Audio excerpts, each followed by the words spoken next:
Pernah nggak sih kalian merasa susah banget buat ngungkapin perasaan ke seseorang yang spesial? Entah itu cinta, rasa kagum, ataupun perasaan lainnya yang seringkali terpendam di dalam hati. Memendam perasaan itu sebenarnya bukan hal yang mudah, apalagi kalau perasaan tersebut nggak pernah sampai ke orang yang kita tuju. Rasanya seperti ada yang berat banget di dalam diri, tapi kita nggak tahu harus mulai dari mana untuk berbicara. Nah, ternyata di balik itu semua, ada banyak faktor psikologi yang terjadi dalam pikiran dan perasaan diri kita. Selamat datang kembali di channel Kehidupan Bijaksana.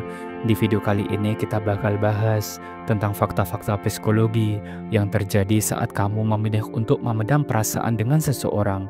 Bisa jadi setelah nonton video ini, kamu jadi lebih paham tentang apa yang sebenarnya terjadi dalam diri kamu saat perasaan itu nggak tersampaikan.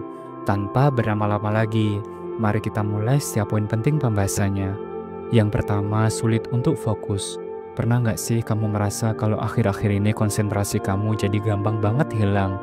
Entah itu di tempat kerja, saat belajar, atau bahkan saat ngobrol dengan teman-teman. Ternyata riset psikologi mengungkapkan bahwa perasaan yang tidak kita ungkapkan bisa sangat memengaruhi kemampuan kita untuk fokus dalam kegiatan sehari-hari. Ketika kita memendam perasaan, seperti perasaan cinta, kecewa, marah, atau bahkan rasa cemas yang tidak tersampaikan, otak kita terus-menerus memproses emosi tersebut, bahkan tanpa kita sadari. Hal ini menguras energi mental kita, sehingga kita jadi lebih sulit untuk fokus pada tugas atau aktivitas lain yang membutuhkan perhatian penuh. Penting untuk diingat bahwa perasaan yang dipendam bukan hanya soal nggak nyaman ataupun nggak enak, tapi juga bisa berpengaruh besar terhadap kesehatan mental diri kita. Semakin lama perasaan itu dipendam, semakin besar kemungkinan perasaan tersebut mengganggu kinerja kita dalam kehidupan sehari-hari. Bahkan riset menunjukkan bahwa emosi yang tidak diungkapkan atau diselesaikan bisa mempengaruhi kualitas tidur, mood, dan tingkat kecemasan diri kita. Jadi kalau kamu merasa kesulitan untuk fokus belakangan ini, bisa jadi salah satu penyebabnya adalah emosi yang belum sempat kamu ekspresikan. Mengungkapkan perasaan bisa jadi salah satu cara untuk mengurangi gangguan mental ini dan membantu otak kita kembali fokus pada hal-hal yang lebih produktif. Dan mari kita lanjut ke pembahasan yang kedua, yaitu rasa takut itu sebenarnya pikiran kamu sendiri.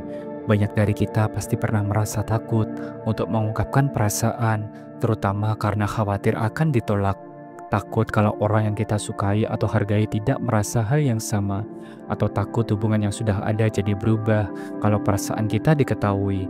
Tapi tahukah kamu bahwa rasa takut itu seringkali hanya ada di pikiran kita sendiri? Riset psikologi menunjukkan bahwa perasaan takut yang kita alami lebih sering dibentuk oleh ketakutan diri kita sendiri, bukan oleh kenyataan yang sebenarnya. Ketika kita memendam perasaan, otak kita cenderung berimajinasi tentang kemungkinan-kemungkinan terburuk yang bisa terjadi, seperti ditolak, dijauhi, atau bahkan dikhianati. Padahal kenyataannya, respon orang lain terhadap perasaan kita mungkin tidak seburuk yang kita bayangkan.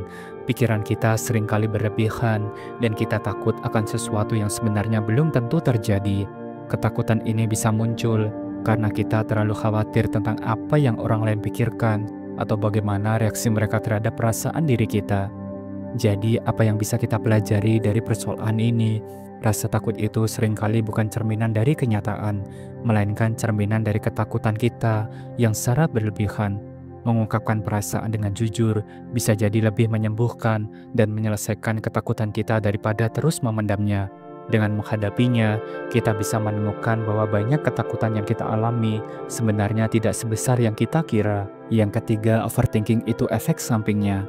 Pernah nggak sih kamu terus-menerus mikirin hal yang sama? Kayak contohnya, kalau aku bilang perasaan ini, apa yang akan terjadi ya? Atau gimana ya kalau dia nggak suka?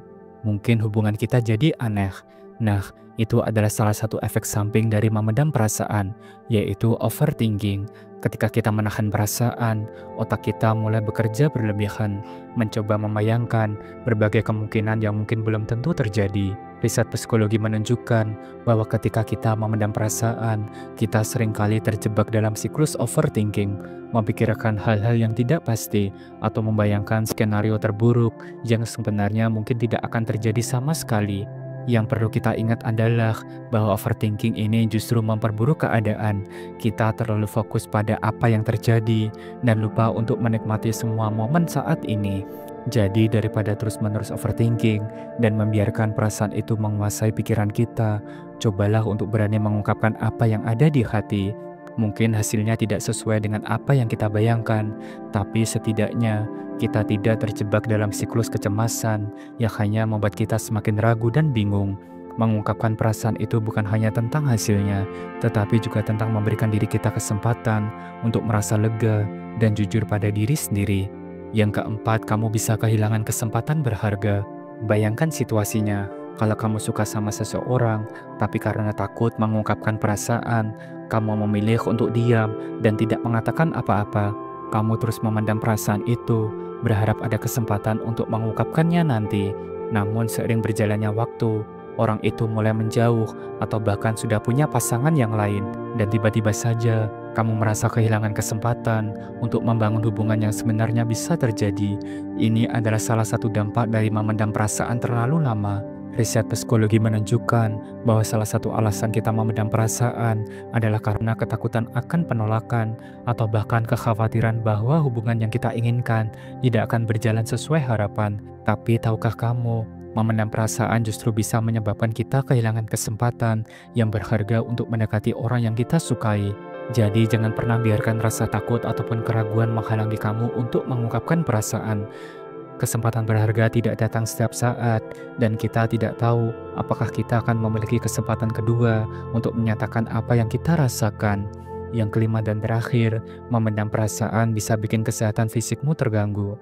Tahu nggak sih, selain berdampak pada pikiran dan perasaan, memendam perasaan juga bisa mempengaruhi kesehatan fisik diri kita. Banyak orang nggak sadar, tapi emosi yang terpendam bisa menyebabkan berbagai masalah kesehatan yang seharusnya bisa dihindari. Misalnya, kamu bisa jadi sering merasa lelah meski sudah cukup tidur, sering mengalami sakit kepala, atau bahkan kesulitan tidur. Semua ini bukan hanya kebetulan, melainkan akibat dari otak dan tubuh kita yang bekerja keras untuk menyimpan perasaan yang kita pilih untuk tidak ungkapkan. Riset psikologi dan medis menunjukkan bahwa perasaan yang tidak diungkapkan, seperti stres, kecemasan, ataupun frustasi, dapat memengaruhi sistem saraf diri kita. Ketika kita menahan perasaan, tubuh kita memasuki mode stres, di mana produksi hormon stres seperti kortisol itu meningkat. Hormon ini bisa mengganggu berbagai fungsi tubuh, seperti kualitas tidur, daya tahan tubuh, atau bahkan bisa menyebabkan peningkatan tekanan darah. Akibatnya, kamu mungkin merasa lebih cepat lelah, gampang sakit, atau merasa nggak enak badan tanpa alasan yang jelas. Jadi selain berdampak pada kesehatan mental, memendam perasaan juga dapat menyebabkan gangguan fisik yang cukup serius. Cobalah untuk lebih jujur pada diri sendiri dan orang lain, karena dengan mengungkapkan perasaan kita tidak hanya menjaga kesehatan mental diri kita, tetapi juga kesehatan fisik diri kita. Dan itulah pembahasan kita hari ini, 5 fakta psikologi yang bisa terjadi ketika kita memilih untuk memendam perasaan dengan seseorang.